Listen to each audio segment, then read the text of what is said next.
Halo Sobat PTRP, kita kembali lagi bersama saya Putri Bulan dan kali ini kita kedatangan panggilan selamat datang mengenal. Terima kasih boy.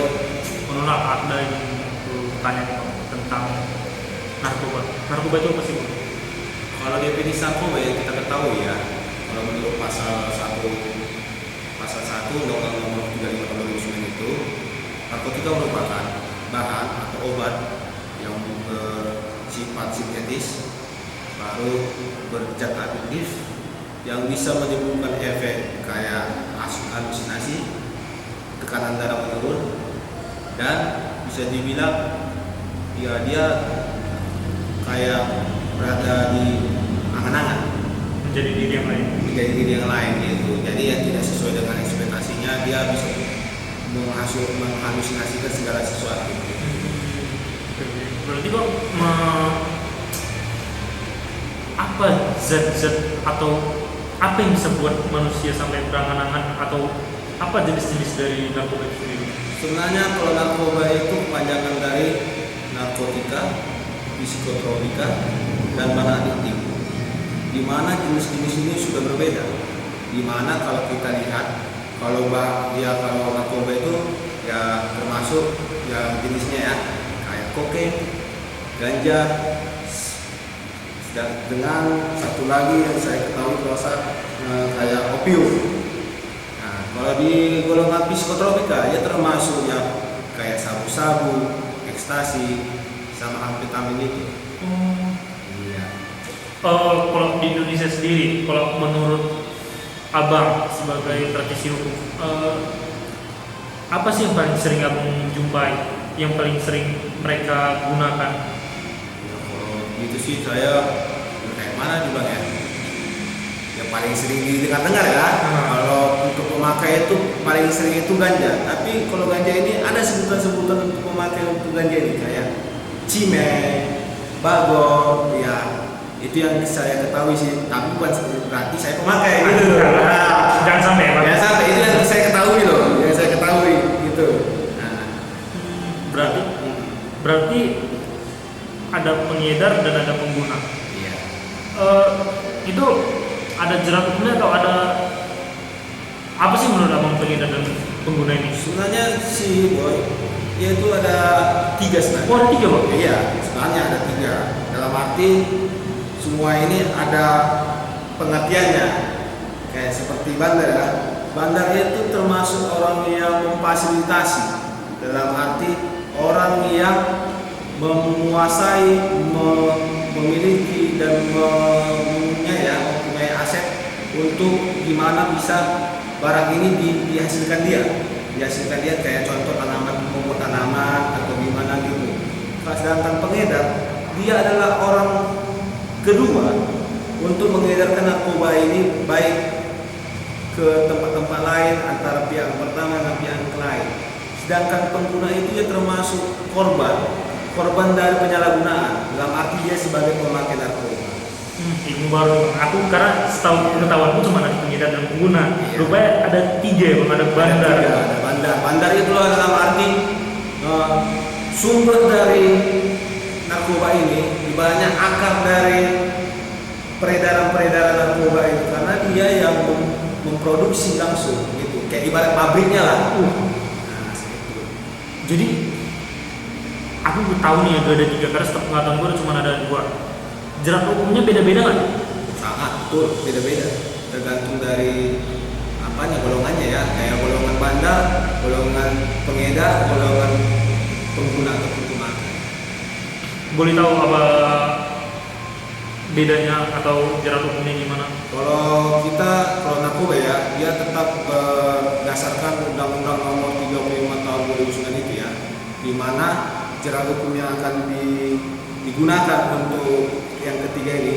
Kalau untuk bandar dia termasuk pasal 111, di mana setiap orang yang tanpa sengaja atau melawan hukum menanam, memelihara, memiliki, menyimpan atau menguasai, dia itu terkena pidana itu paling lama itu ya kalau golongan pertama narkobanya dia itu paling lama 4 tahun, paling singkat 4 tahun, paling lama itu 12 tahun.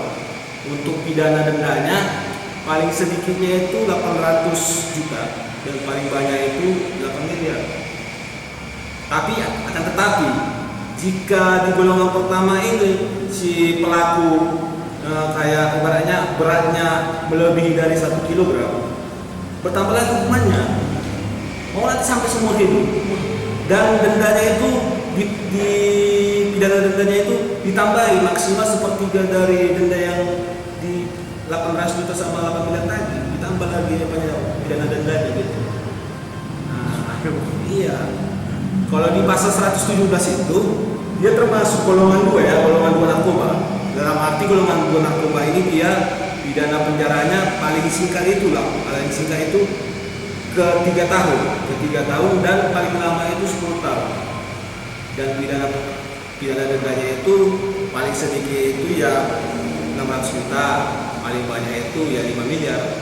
Dan akan tetapi juga kalau dia melebihi dari 5 gram yang dia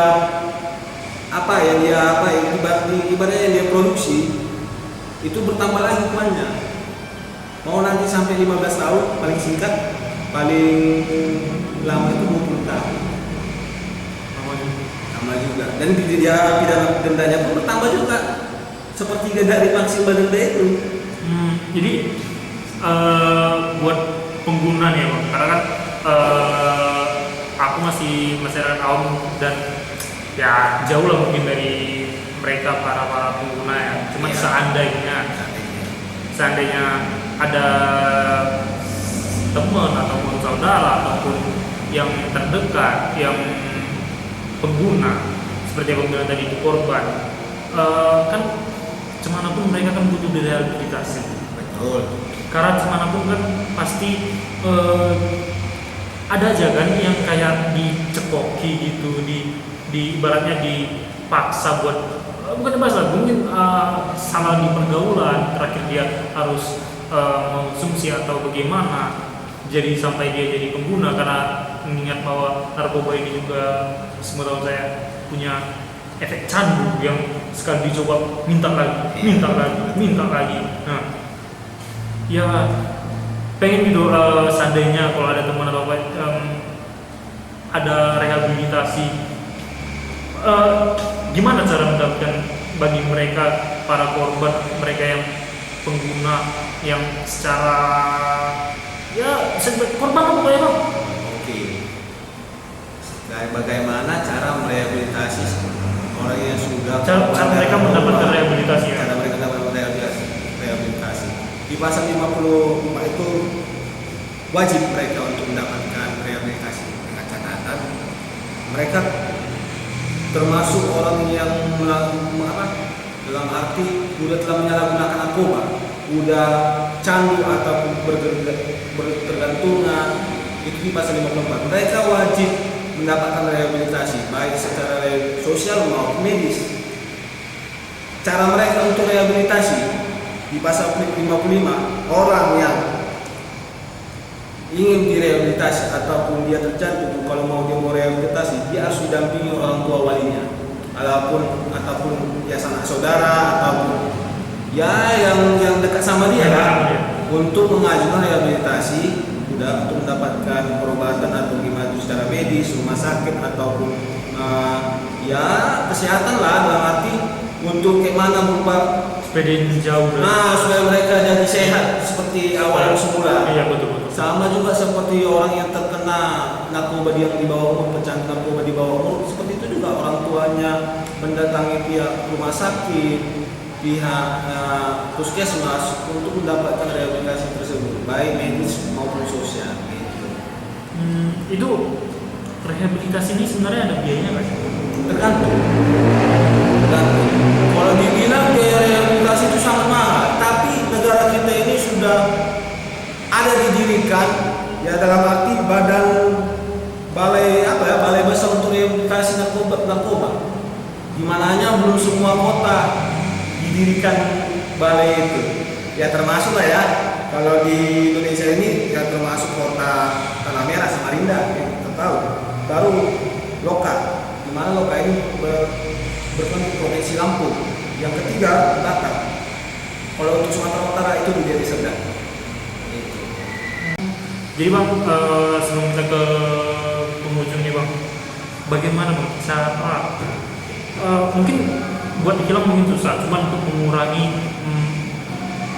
pengguna peredaran narkoba di negara Indonesia ini menurut bang, ya cara terbaik lah Bang, selain menurut abang.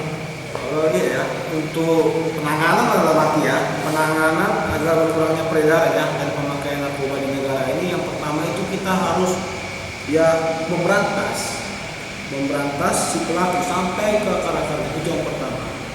Yang kedua itu kita harus melakukan pembinaan apa sih efek dari narkoba itu, apa yang menimbulkan kalau mereka itu memakai itu harus melakukan pembinaan baik di masyarakat ataupun di wilayah atau di negara ini. Itu harus ada pembinaan di bawah naungan Badan Narkotika Nasional.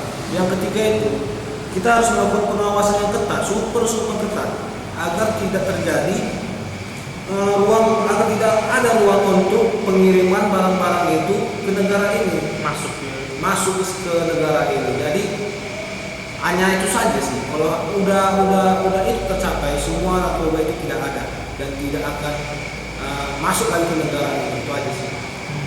Terima kasih bang atas yang mungkin buat para masyarakat juga supaya aktif berperan dalam penanganan narkoba ini, supaya memberitahu informasi jika ada pengguna tindak pidana narkoba ini. Dan menurut saya pribadi, bagi kita masyarakat jangan menjauhi mereka pengguna, jangan mengucilkan mereka, jangan menyingkirkan mereka dari sistem masyarakat, karena itu bisa jadi pendorong mereka untuk aktif kembali sebagai pengguna.